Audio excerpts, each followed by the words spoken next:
This morning, parties representing the government of Belize and the Ashcroft Group of companies were in court for a long-awaited decision.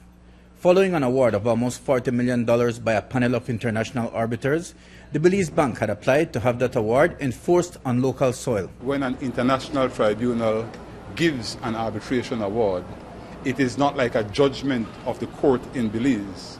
It cannot be enforced by virtue of anything in the authority of the tribunal.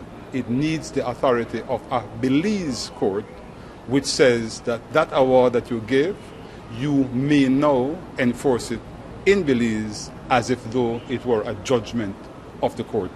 The highlights of the decision were delivered in 45 minutes. In the end, the ruling hinged on one thing.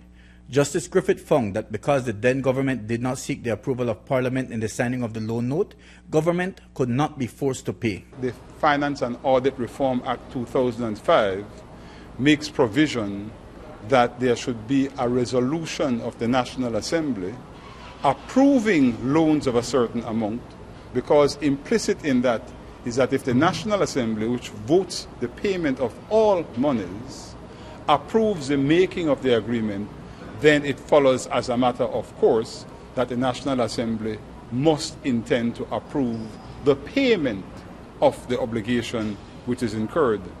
But if there has been no parliamentary approval, but simply the making of the agreement by the executive, by the government, then the question of getting paid is a separate question, and you cannot get paid unless the National Assembly approves the paying of the money.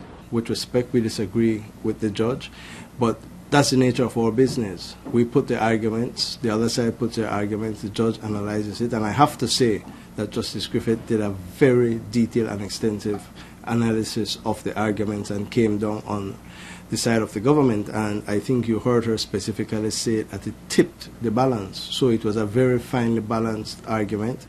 And because the decision was based on such a fine point, Courtney is confident that the position of the bank will be validated, even if not today, in this particular arena. Belize Bank loaned money.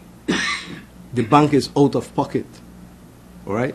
So it is not that the court has found that the government doesn't owe. An arbitral tribunal established that that money is owed by the government of Belize. The sole question was a technical one as to whether there was compliance with the Constitution. At the end of the day, I can tell you this. There is no court that has said that the loan note is unconstitutional or invalid.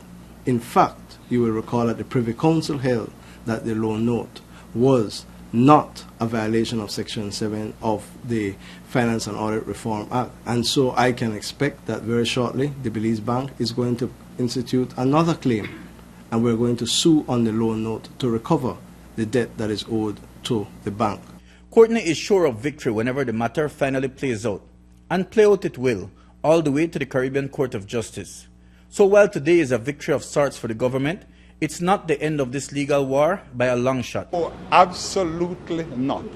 We have every confidence that this will go to the CCJ, because I am sure that the Belize Bank will appeal, and as the judge gave, I think with respect, a brilliant judgment.